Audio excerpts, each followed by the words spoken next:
Hello guys, welcome to Eesha YouTube channel. మీకు ఈ video నచ్చితే ప్లీజ్ ఫ్రెండ్స్ లైక్ చేయండి, షేర్ చేయండి, సబ్స్క్రైబ్ చేయండి, కామెంట్ మాత్రం తప్పకుండా చేయండి. మరిన్ని వీడియోస్ కోసం నా ఛానల్ని సబ్స్క్రైబ్ చేసుకుంటారని అనుకుంటున్నాను. ప్లీజ్ ఫ్రెండ్స్ నచ్చితే సబ్స్క్రైబ్ చేయండి. మన ఇమాన్యుయల్ బిగ్ బాస్ ఎంతమందికి నచ్చింది ప్లీజ్ కామెంట్ చేయండి. నాకైతే హైలైట్ అనిపిస్తుంది ఇమాన్యుయల్ బిగ్ బాస్ నాకైతే సూపర్ అనిపించింది. మీ ఎంతమందికి అనిపించింది ఒకటి ప్లీజ్ కామెంట్ చేయండి. నాకైతే ఓకే, నైస్, థ్యాంక్ యూ, ఇమ్ము అని అనిపించింది. నాకు ఫేవరెట్ ఇమాన్యుయల్. నేను లాస్ట్ ఎపిసోడ్ కూడా రివ్యూ చేయకపోవడానికి మెయిన్ రీజన్ ఇమాన్యుయల్ 4th పంపించేసిండ్రా బాబోయ్. ఇమాన్యుయల్ని ఏంద్రా బాబు ఈ పనికి మళ్ళీ గేమ్ అనే ఒక థాట్ అనిపించింది. మళ్ళీ వైల్డ్ కార్డ్ నా ఇమ్ము రావాలని నేను మనస్ఫూర్తిగా కోరుకుంటున్నాను. రావాలి. ఇంకొకటి ఇమాన్యుయల్ బిగ్ బాస్ శివన్న ఇమాన్యుయల్ ఏం మాట్లాడిండ్రు, ఎలా ఉన్నారు, వాళ్ళ గురించి మాట్లాడుకుందాం ఫ్రెండ్స్. నిజంగా శివన్న ఇమాన్యుయల్ గురించి మాట్లాడదాం. ఫస్ట్ శివన్న ఈ హౌస్లో ఈ వచ్చింది ఎంటర్టైన్మెంట్గా. పరిగెత్తాడు, ఆడాడు, నవ్వాడు, ఏడ్చాడు, అలిగాడు, అన్నీ చేశాడు. వాళ్ళ అమ్మకు హీరోలా వస్తున్నాడు, హీరోలానే బయటకు వచ్చాడని చెప్తారు. హైలైట్ అనిపించింది. హౌస్లోకి 4th కంటెస్టెంట్గా పోయాడు. 4th కంటెస్టెంట్గానే బయటకు వచ్చాడు.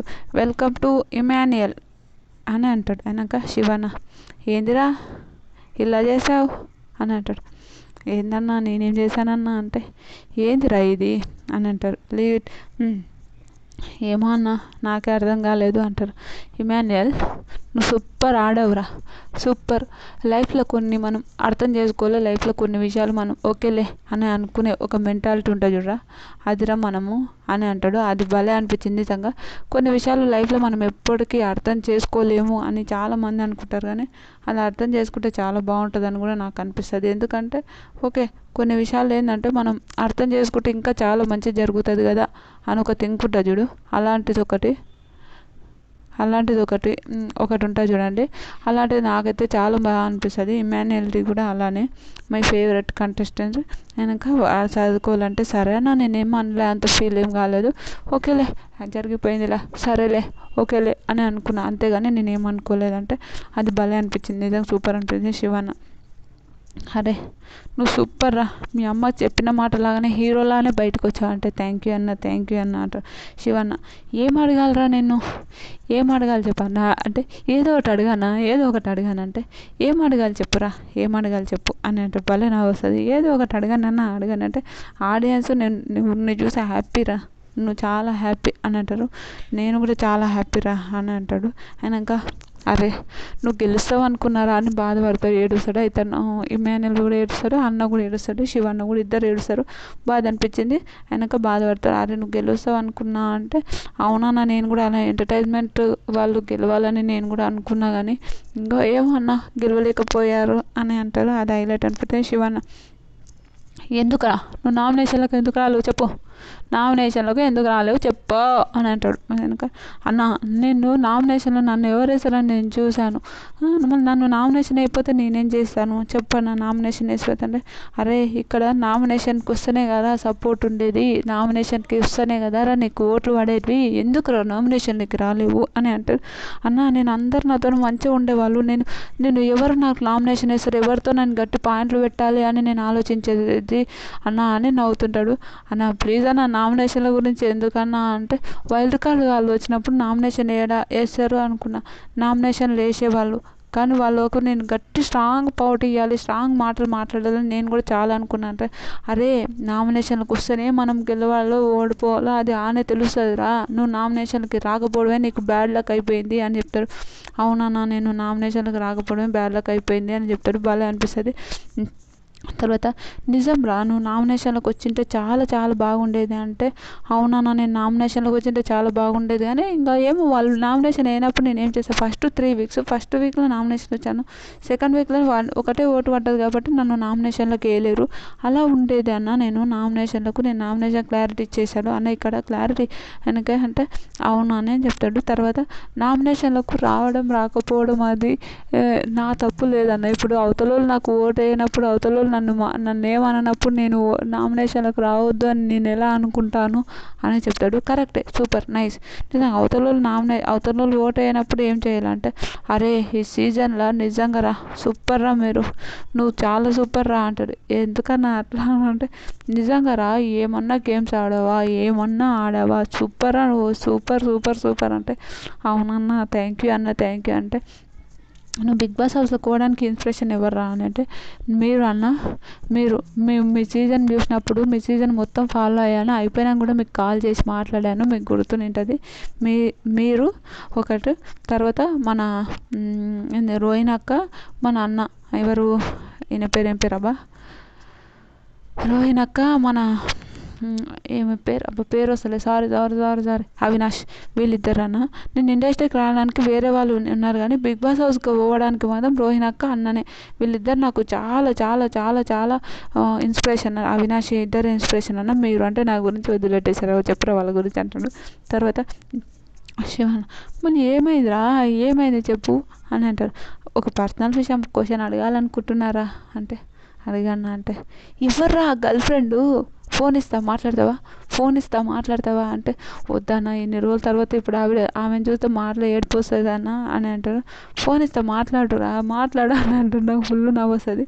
ఇంకా వద్దనంటే, అరే ఒకసారి రా ప్లీజ్ రా అంటారు. తర్వాత అట్లా అడుగుతున్నారా, అట్లా ఫన్ అన్న, జోక్ అన్న అని అంటే, అదే అన్న, ఆమెకు కెమెరా ముందుకు రావడం ఇష్టం లేదన్న, అందుకోసం నేను ఏమనలేక ఖామోష్ ఉంటా. కెమెరా ముందుకు రావడం ఆ అమ్మాయికి ఇష్టం లేదు కాబట్టి నేను ఏమనలేను అని అంటారు. భలే అనిపిస్తుంది. తర్వాత శివన్న, అరే అందరితో మంచి ఫ్రెండ్షిప్ చేసావు, అందరితో ఉన్నావు, అది సూపర్ అనిపించింది. నామినేషన్ విషయంలో ప్రాబ్లం తప్ప నువ్వు రియల్ విన్నర్, నామినేషన్లకు వచ్చింటే విన్నర్ అయ్యేవాడివి నువ్వు పక్కా అని అంటే, అదే అన్న, నాకు నామినేషన్లకు వస్తే నా విన్నర్ అయ్యేవాడిని నాకు తెలుసు, నామినేషన్లకు రావాలని, కానీ అవతల నా నామినేషన్ అయినప్పుడు నేను ఏం చేస్తానా అని చెప్తాడు. భలే చెప్తాడు, నిజంగా సూపర్, కరెక్టే. అవతల వాళ్ళు ఇప్పుడు వాళ్ళెవరు, నాగ్ సార్ వచ్చి స్టార్ ఇచ్చిండు. ఫస్ట్ వీక్ ఎవరికి ఉన్న ఓన్లీ ఇమాన్యుయల్కి స్టార్ ఇచ్చినప్పుడు, అరే ఇమ్ము అన్న చాలా బాగా గేమ్స్ ఆడుతున్నాడు, ఇమ్ము అన్న చాలా మంచిగా ఆడుతున్నాడు, మనం ఇమ్ము అన్నకి ఎందుకు నామినేషన్ వేయాలి అని ఒక థింగ్ ఉంటుంది కదా ఎవరమైనా, అదే అని అంటాడు. అది కరెక్ట్, సూపర్, నిజంగా చాలా మంచిగా ఉండేది. అదే ఇమ్ము అన్న నామినేషన్లకు రాకపోవడంలో తప్పేం లేదు, కానీ ఇప్పుడు ఆడియన్స్ కొందరు, కానీ నామినేషన్లకు రావాలి. ఇంకా నామినేషన్కి వస్తే 9 వీక్స్ నామినేషన్లకు రాకపోయినా టాప్ 4లో ఉన్నాడంటే గ్రేట్ అంట. కానీ టాప్ 1లో ఉండే 1 or 2లో ఉండే ఒక వ్యక్తి 4లో ఉన్నాడు, మనం ఏం చేయలేం. తర్వాత అయినాక మేము అమ్మతో ఉండడం నీకు ప్లస్సా మైనసా అంటే, మా మామతో ఉన్నాను నాకు మైనస్ అనుకుంటా అన్న అంటే, ఎందుకంటే నా ఓట్లు నన్ను అభిమానించే వాళ్ళు, నాతో మంచిగా అంటే నా అభిమానులు నన్ను అభిమానించే వాళ్ళు, నా ఓట్లు మొత్తం మా అమ్మకు ప్లస్ అయినాయి నేను నామినేషన్లో రాకముందు అని నేను అనుకుంటా అంటే కరెక్టే, 100%. నామినేషన్లోకి ఇతను రాలేకపోతే 100% ఆయన ఓట్లు ఓకే, ఎవరితోనూ క్లోజ్ ఉంటే వాళ్ళతో ఉంటాయి అంటే, అరే అట్లా అది కాదు, అందరూ ఫ్యాన్స్, అందరు బయటికి పోయిన వాళ్ళు అందరూ నీకు ఓటేసేవారు, అందరూ నీ అభిమానులే, కానీ టాప్ 5కి వచ్చినప్పుడు ఎవరు అభిమానులు వాళ్ళకి చీలిపోవడం వల్ల నీవు అలా అయిపోయింది అంటే, అదే అన్న అంటే, కానీ మా అమ్మ టాప్ 5లో ఉండడానికి డిజర్వ్ అన్న, నిజంగా డిజర్వ్ మా అమ్మ అని చెప్తాడు. సూపర్ చెప్తాడు, నిజంగా సూపర్.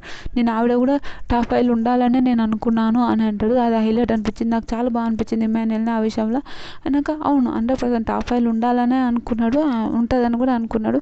తర్వాత ఇమాన్యుయల్, మా అమ్మ టాప్ 5లో ఉండాలనుకున్నాను, ఆవిడ వెళ్ళిపోయింటే నీకు ఆవిడ ఓట్లు వచ్చి నువ్వు మంచిగా ఉంటుంటివి అని అనుకుంటున్నావా అంటే, నేను ఆవిడ వెళ్ళిపోతే అట్లానే అనుకోలే, నా ఓట్లు నాకు ఉంటుండే అని అదొకటే మాట్లాడితే, ఆవిడ వెళ్ళిపోవాలని నేనైతే ఎప్పుడు అనుకోలే అంటారు శివన్న. అవునరా నువ్వు సూపర్ గట్టిగా ఆడేవరా అంటే, థ్యాంక్ యూ సో మచ్ అంటారు. టాస్కులైనా ఏవైనా ఈ 9th సీజన్లో 3 times కెప్టెన్ అయిన ఒక్కటే ఒక మగాడు ఎవరంటే నువ్వేరా, దాన్ని బ్రేక్ చేసే మగాడు ఇంకెవరన్నా వస్తారో రారో తెలియదు, కానీ నువ్వేరా అని అంటాడు. తర్వాత ఇప్పుడు నెక్స్ట్ సీజన్కి వచ్చేవారు నీలాంటి వాళ్ళు రావాలని చాలామంది కోరుకుంటారు, నువ్వు వస్తే ఏమనుకుంటున్నావు చెప్పురా అంటే, నెక్స్ట్ సీజన్కు రావాలనుకున్నప్పుడు నేను పక్కా ఒకటే చెప్తాను. ఓకే. నామినేషన్‌లోకి రావడం అయితే ముఖ్యం అని చెప్తాను అందరికీ. అవును. 100% నామినేషన్‌లోకి అయితే రాకపోతే ఇంక తెలిసిందే కదా! అదే అందరికీ కామెడీ చేయాలి అని అంటారు. కానీ ఒకటి చెప్తాను నేను. అదేంటంటారు, మనము ఈ హౌస్‌లో మొత్తం కామెడీ చేసేది నువ్వు ఒక్కనివే అంటే, అవునన్నా మనం ఈ హౌస్‌లో నేను ఒక్కడినే కామెడీ చేసింది కానీ అందరితోని కామెడీ చేయాలంటే ఒక్కొక్కసారి నామినేషన్‌లు వేసిన ఇప్పుడు నేను ఒకరిని నామినేట్ చేసినప్పుడు వాళ్ళని ఎవరిని ఎలా మాట్లాడాలి, వాళ్ళు ఆల్రెడీ నేనే నామినేషన్ చేసే కోపంగా ఉంటారు. వాళ్ళు ఎవ్వరు నాతోనికి వచ్చి కామెడీ నేను గొడవ ఆడుతుంటే, నేను గేమ్ ఆడొస్తుంటే నీకు కామెడీగా ఉంది, నామినేషన్ నవ్వుతున్నావు అని ఒక థింగ్లో మాట్లాడతారు. చాలా చాలా విషయాలు అన్న, చాలా విషయాలు అలానే ఉండేది. చాలా విషయాలుగా నేను అరే ఇప్పుడు నేను నామినేషన్ చేస్తే మీకు నవ్వు వస్తుందా అని ఒక థింగ్లో మాట్లాడేవాళ్ళు, నామినేషన్ చేస్తే ఇలా ఉండేదా అని ఇంకొక థింగ్లో మాట్లాడేవాళ్ళు. చాలా విధాలుగా ఉండేవన్న, నిజంగా చెప్తున్నా. భయం అయ్యేది ఒక్కొక్కసారి, ఏంద్రా బాబు ఏమన్నా అనుకుంటారా, వీళ్ళు ఏమన్నా మాట్లాడతారా అని ఒక థింగ్గా కూడా నేను చాలా ఆలోచించేవాడిని అన్న నేను అని చెప్తారు. భలే అనిపిస్తుంది నిజంగా. చాలా ఆలోచించేవారు నిజంగా, ఎందుకు ఇలా జరుగుతుంది ఏంది అని ఆలోచించే చాలా మనుషులు రియల్ ఉన్నారు నిజంగా. అలా ఆలోచించేవాడు. అరే కామెడీ చేస్తే మళ్ళీ వీళ్ళకి మాకు గొడవ అవుతుందా ఏమవుతుంది అని అని అనుకునే ఒక సిచ్యువేషన్ ఉంటుండే అన్న. నిజంగా భయం అవుతుండే అని అనిపిస్తుంది. కానీ కొందరు నాకు సహకరించకుండ్రి, కామెడీ చేస్తుంటే కూడా ఇంకా కొందరు సహకరిస్తుంటే కొందరు సహకరించారంటే ఎవరు అంటే అందరూ అంటే నువ్వు ఈ హౌస్లో ఏమైనా మాట్లాడేది ఉంది అంటే ఏముండేది ఉండే అంటే, హౌస్లో నేను ఒకటి తప్పు చేసినాను. ఏంటంటే నా వెనక మాట్లాడతారు చాలామంది, నా వెనక మాట్లాడతారని నాకు కూడా తెలుసు.